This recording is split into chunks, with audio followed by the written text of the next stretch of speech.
Começa agora mais um programa Em Pauta e desde já eu quero te agradecer pela sua companhia e audiência. E como você já deve ter percebido, hoje a gente está aqui no plenarinho da Câmara para falar com o vereador Fernando Mendes, ele que é do Partido Republicano e veio até aqui para bater aquele papo com a gente, né, vereador? Muito obrigado por aceitar nosso convite.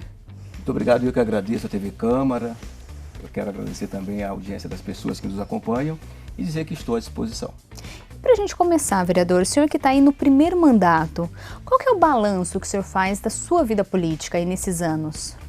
Olha, o primeiro mandato, a pessoa quando entra na Câmara, o vereador, naturalmente ele entra cheio de vontade, cheio de vícios, por desconhecer como funciona a aplicabilidade de leis, como fazer essas leis. Depois nós vamos aprendendo.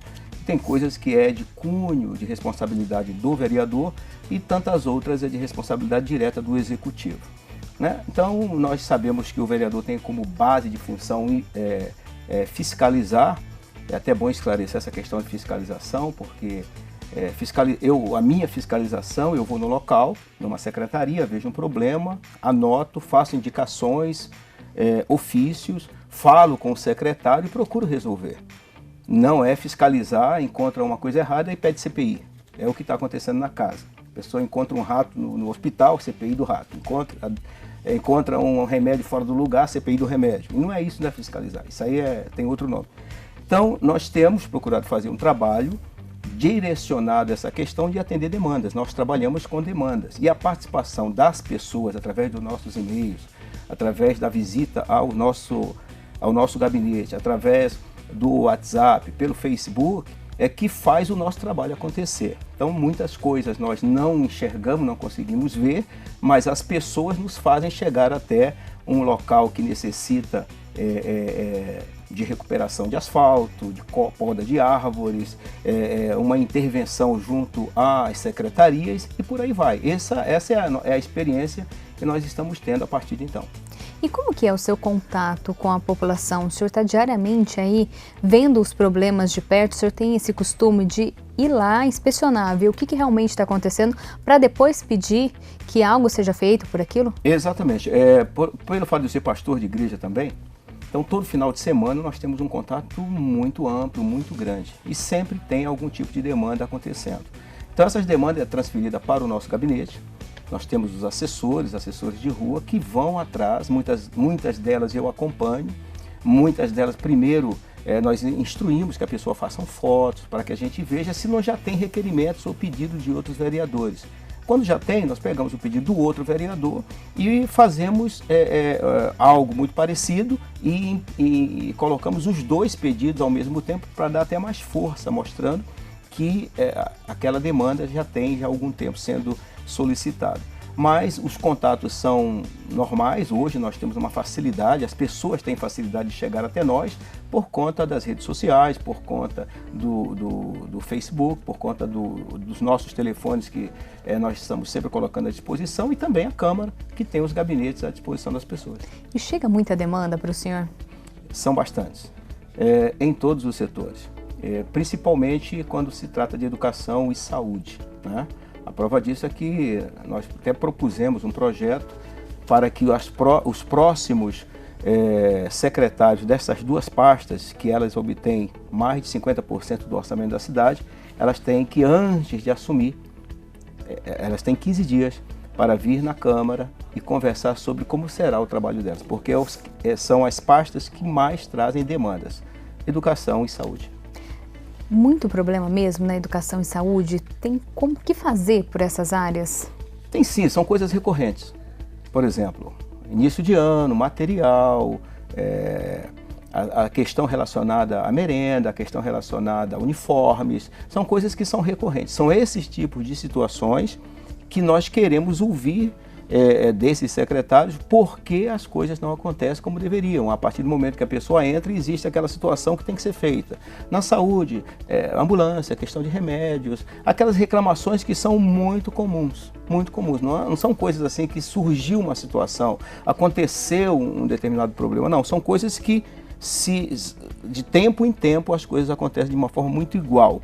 E as desculpas são muitas, por conta disso nós queremos saber, antecipar o problema a esses secretários, para que eles possam então já definir o que será feito. E quando nós formos cobrar, porque é a função do vereador, olha, você falou que ia fazer isso, isso e isso em relação ao uniforme. Ele falou que ia fazer isso e isso em relação às ambulâncias. E então, ver por que não foi feito. E o senhor sempre acompanha todo esse trabalho? Igual enviou um requerimento para o executivo, o senhor acompanha todo o passo a passo, uma indicação também, acompanha tudo de perto? Nós temos os nossos assessores para esse tipo de situação, né? Quando nós não fazemos uma indicação, nós fazemos bastante indicações. Então chega um determinado momento que nós analisamos as indicações que fizemos para a secretaria tal. Vamos ver quantas fizemos. Fizemos 20. Quantas foram respondidas? Responderam 4. Foram atendidos 4, 5. Então, vamos pegar essas 15 e voltar no secretário por que não aconteceu. É mais ou menos, né, dentro dessa linha. E só para a gente falar para o pessoal de casa, eu separei aqui os números do primeiro semestre deste ano de quantidade de proposições do senhor. Indicação 303, moção 3, projeto de decreto legislativo 6, projeto de lei ordinária 5, projeto de resolução 3, mais requerimento 28. São números altos, né, vereador? Como que o senhor faz para definir o que é prioridade, o que vai ser primeiro, o que vai virar requerimento ou indicação? Como que o senhor faz aí para filtrar a quantidade de demanda que chega? Olha, o termômetro do nosso trabalho sempre são as pessoas, né? E como você pode ver aí, existe definições em termos de projetos. Essas pessoas trazem para nós, as situações vão acontecendo e nós começamos então a definir como organizar tudo isso, né? Não é segredo, mas a base desse trabalho é ser rápido, né? Porque se uma pessoa te procura, traz uma situação voltada por exemplo, nós fizemos poucos dias agora, situações voltadas à semana dos jogos eletrônicos em Campinas, instituiu o dezembro faixa preta, isso são voltadas às academias de artes marciais. Então são pessoas que trazem para nós, né? Um projeto que vamos falar sobre o Outubro Brilhante, são ideias que vêm, necessidades que surgem e em conversa com o nosso pessoal nós começamos a entender a prioridade em relação ao que apresentar primeiro. Muitas vezes apresentamos juntos, às vezes chamamos outros vereadores para assinar conosco, pedimos a orientação junto às comissões que ajudam a questão dos projetos dentro da casa e por aí é que as coisas vão acontecendo. E já falando de projeto, né, o senhor tem aquele que oferece desconto de IPTU em ruas de feira aqui de Campinas. Como que é, vereador, isso? Olha só, Campinas tem 81 feiras, de terça a domingo. A pessoa que ela mora no local que tem feira, o seu imóvel é desvalorizado. Se a pessoa vai comprar um imóvel ou alugar um imóvel, seja ele de forma comercial ou para residência, se ele sabe que ali tem uma feira, aquilo lá já dá um impacto, já não torna preferencial. Então, nessas 81 feiras, toda semana tem a feira. Toda semana, você multiplica isso pelos 12 meses, né? Você tem mais de 48 a 50 dias que essa pessoa fica impossibilitada de ir e vir dentro das 5 da manhã até 2 da tarde, mais ou menos. Fora o cheiro, o lixo, a confusão, gritaria e problemas.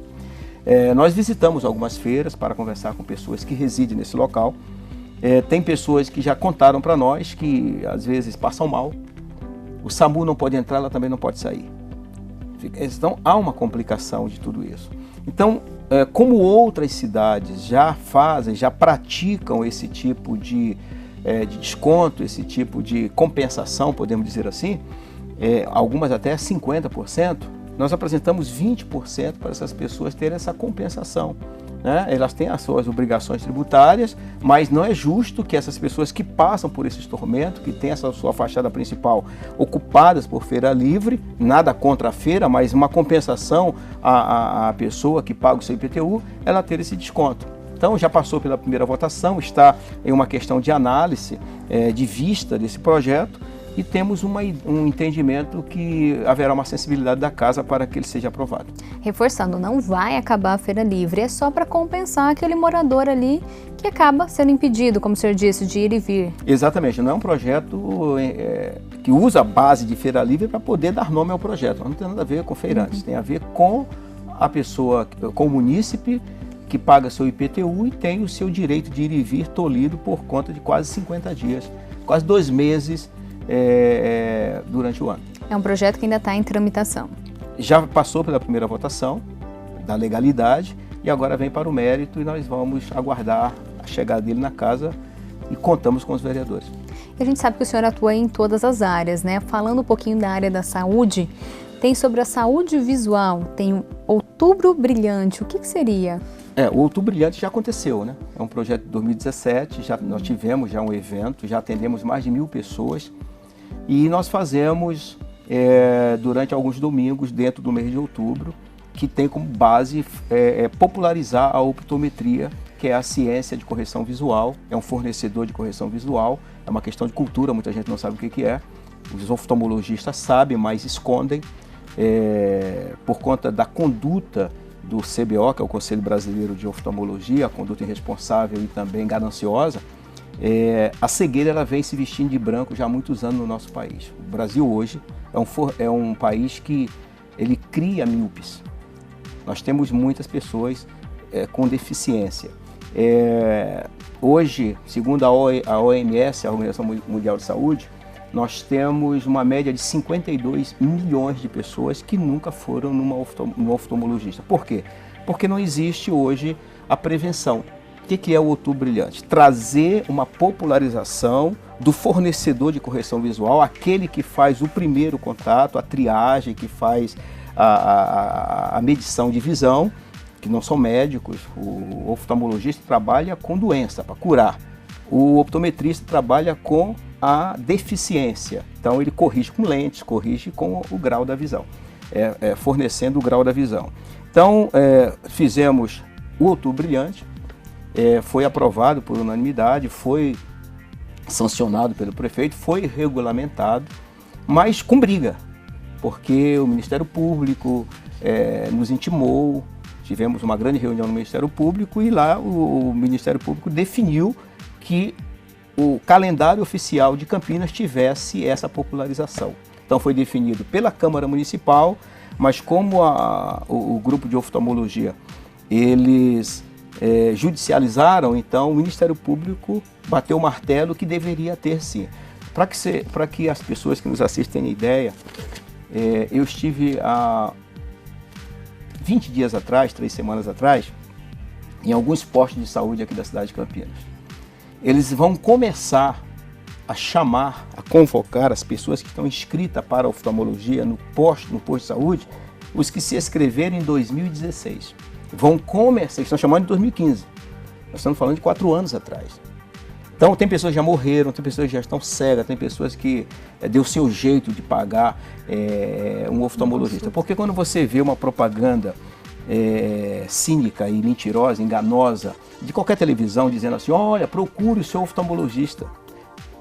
Aí eu pergunto, quem pode pagar R$300 para procurar o oftalmologista? Só quem tem condição. E a população de baixa renda? E as pessoas que precisam do posto de saúde? Ela vai no posto de saúde procurar o oftalmologista, mas vai achar de que jeito? Ele não está lá.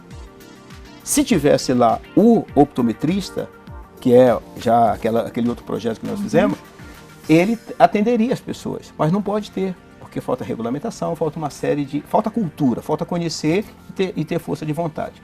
Então, o que acontece? Hoje nós temos uma formação de deficientes visuais na cidade.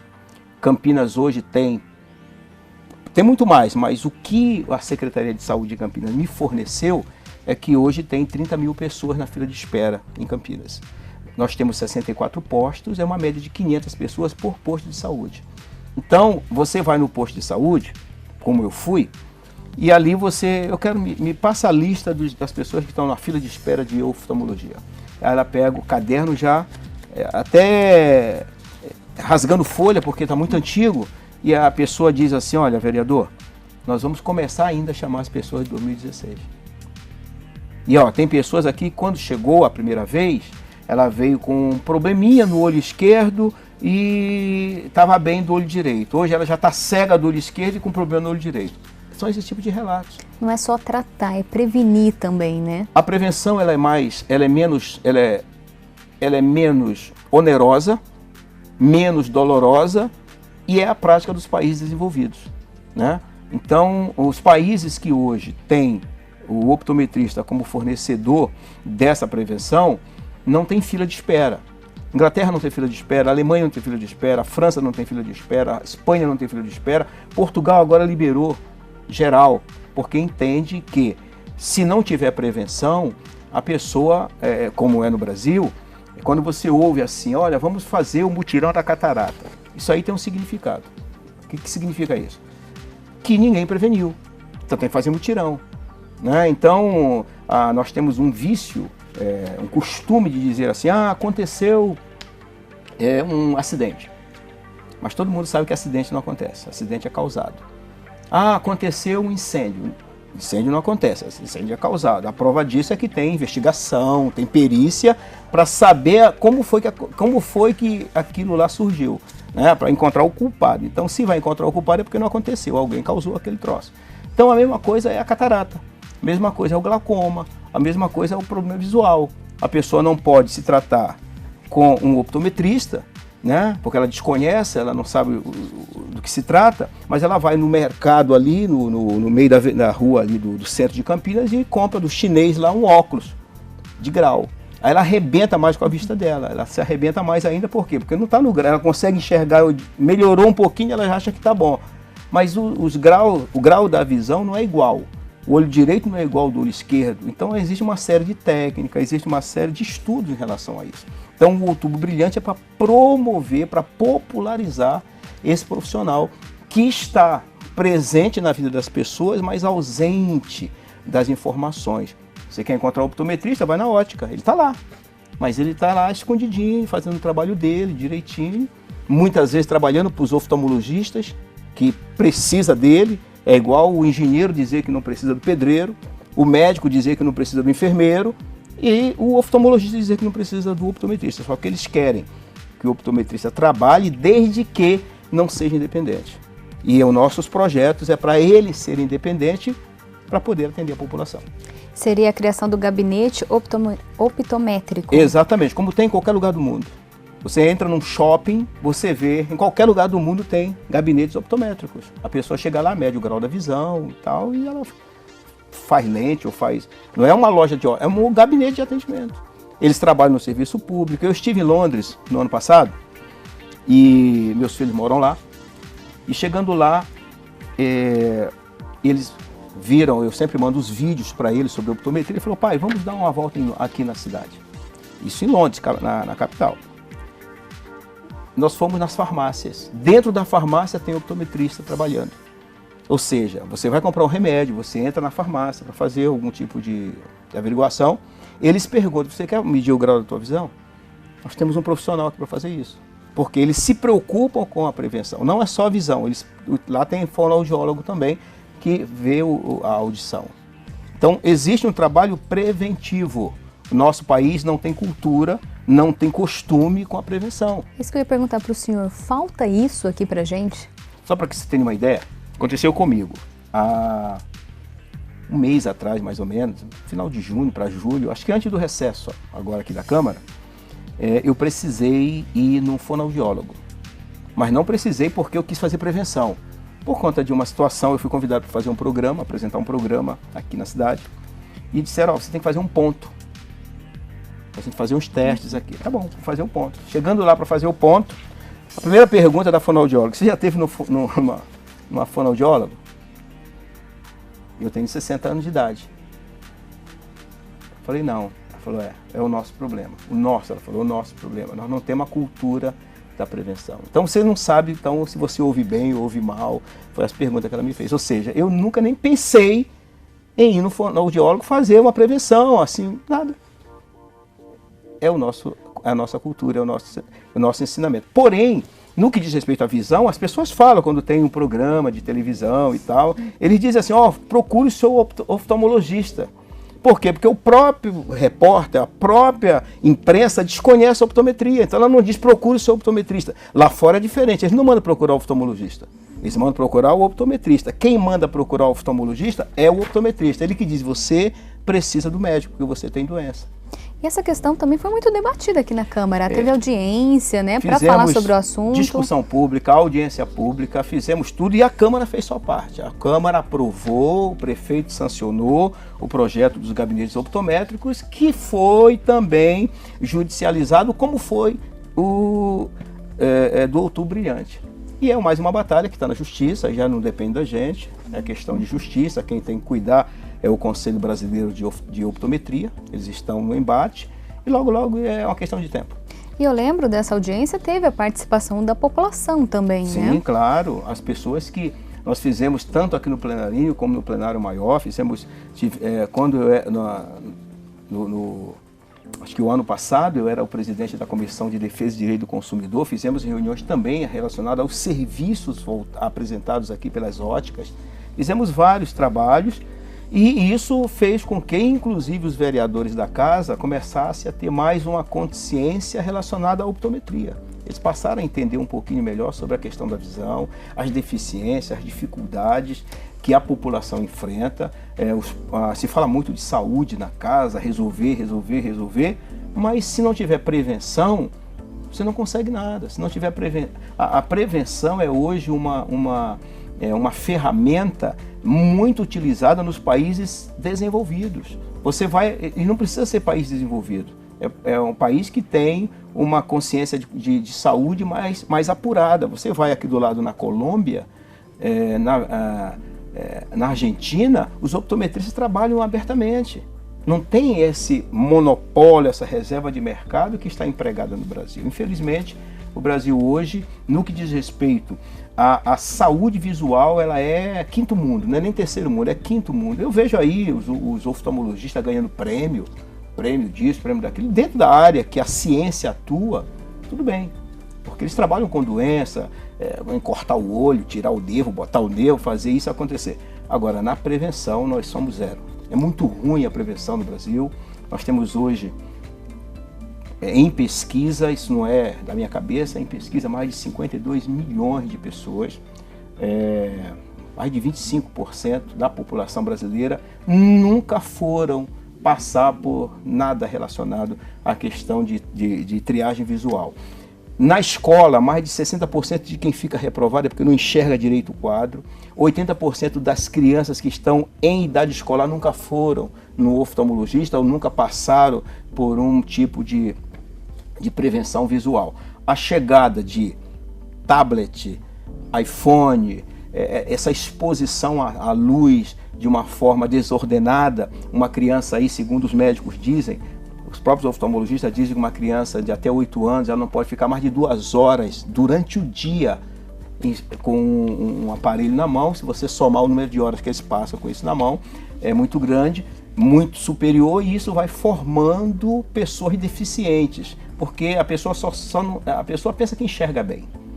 A pessoa pensa, eu enxergo bem, tá bom. Ela só vai saber se ela enxerga bem se ela passar por um teste, principalmente a criança. Mas quando ela começa a fazer esse gesto é porque já existe uma necessidade de uma medição visual. Quando você tem, se você tem uma miopia, se você tem uma hipermetropia, que é o que enxerga de perto, não enxerga bem de perto, ou a miopia não enxerga bem de longe, você não tem doença, você tem uma deficiência que corrige com uma lente, que corrige com uma ótica. Agora, se a pessoa tem glaucoma, se a pessoa tem catarata, se a pessoa tem hipertensão ocular, aí sim, ela precisa do médico. E quem faz essa busca é o bacharel em optometria, é aquele que trabalha, que estuda e recebe a condição para esse tipo de serviço. E o nosso país, o nosso estado e a nossa cidade está devendo porque não aproveita isso. Como que está a situação agora desse projeto, depois de toda a discussão aqui na casa? Depois de toda a discussão, o projeto passou pela primeira e segunda votação, foi aprovado, foi para o prefeito, foi sancionado. Depois de sancionado, o Conselho Brasileiro de Oftalmologia entrou, judicializou e recebeu uma liminar para que a lei ficasse suspensa até um julgamento. Então está em julgamento, está em briga entre os conselhos aí. E isso quem perde é a população que perde. Às vezes a pessoa entra em contato conosco, ela, poxa, não estou enxergando direito. Por exemplo, a pessoa consegue um emprego. Aí o emprego dela de motorista, um exemplo, e ele tem que fazer um óculos. Ou renovar, o óculos dele não está bom. Então ele precisa, isso é urgência, ele precisa isso. Só que ele vai aonde? Vai no posto de saúde. Chega no posto de saúde, eles colocam o nome dele lá. Espera aí que vão te chamar. Vão chamar quando? Bom, a fila está dizendo, como é urgência, 1 ano. Agora, se é apenas um óculos que você quer fazer, 3, 4 anos. E a ideia também era da agilidade, né? Muito bem. Agilidade e compensar esse munícipe que precisa do serviço público. Porque a nossa política de igualdade é muito ruim. É muito ruim. O discurso nosso é muito bom, mas na hora de praticar, aí é complicado, porque todas as vezes que você organiza algo para um grupo, o outro se sente ofendido, né? Esse caso da optometria, claro, fica muito claro essa questão, porque o nosso país ele é assim. Existe uma pesquisa que diz que o Brasil, o brasileiro é o povo que mais se interessa pelo combate à corrupção, desde que não seja dele. Tem que combater a dos outros. É o país que é o povo que mais se interessa pelo combate aos excessos, desde que não seja dele. Assim é o que está acontecendo aqui. Existe um excesso, só para que você tenha uma ideia da esculhambação que é a questão visual no Brasil, o decreto que os oftalmologistas se abraçam é de 1932. Um decreto de 1932. Porque isso está claro que saúde, ou melhor, a medicina é saúde, mas saúde não é só medicina. Nós temos mais de 14 profissões que trabalham com a saúde que não são médicos. O massagista, um professor de educação física, um fonoaudiólogo, um dentista, um optometrista, um enfermeiro, um parteira, são todas pessoas que trabalham, um podólogo. Nenhum desses que eu falei aqui são médicos. Todos eles trabalham com saúde, mas não são médicos. E nessas horas é importante a participação da população, cobrar, pedir, exigir que também isso seja feito, que ela merece isso. A população cobra, mas você pega um judiciário despreparado, desconhecedor, fica difícil. Normalmente eles são parentes de médicos, ou é amigo de médico, como alguns vereadores aqui que votaram contra o projeto, eles mesmo falaram, eu não votei a favor do projeto porque o fulano de tal mora no meu prédio lá e eu vou ter que cruzar com ele todo dia. Então, em outras palavras, o povo que se lasca, o povo que se dane. Então, esse tipo de situação é muito comum. Quando eu fui chamado no Ministério Público por causa do Outubro Brilhante, eu não fui sozinho, não fui convocado sozinho, foi eu, o secretário de Saúde, o Carmen de Souza, mais um advogado da prefeitura, não lembro quem foi, e acho que era o Ângelo, eu não lembro o nome do promotor lá, não lembro o nome da pessoa do Ministério Público. E quando ele sentou lá na frente, ele falou assim: ó, vereador, parabéns pelo seu projeto, tá? Eu, quando vou nos Estados Unidos, eu só me trato com optometrista. Inclusive, eu estive de férias agora, ele falando, eu estive de férias agora, há uns 12 meses atrás, eu fui no Walmart dos Estados Unidos, lá tem um gabinete optométrico e eu me tratei lá.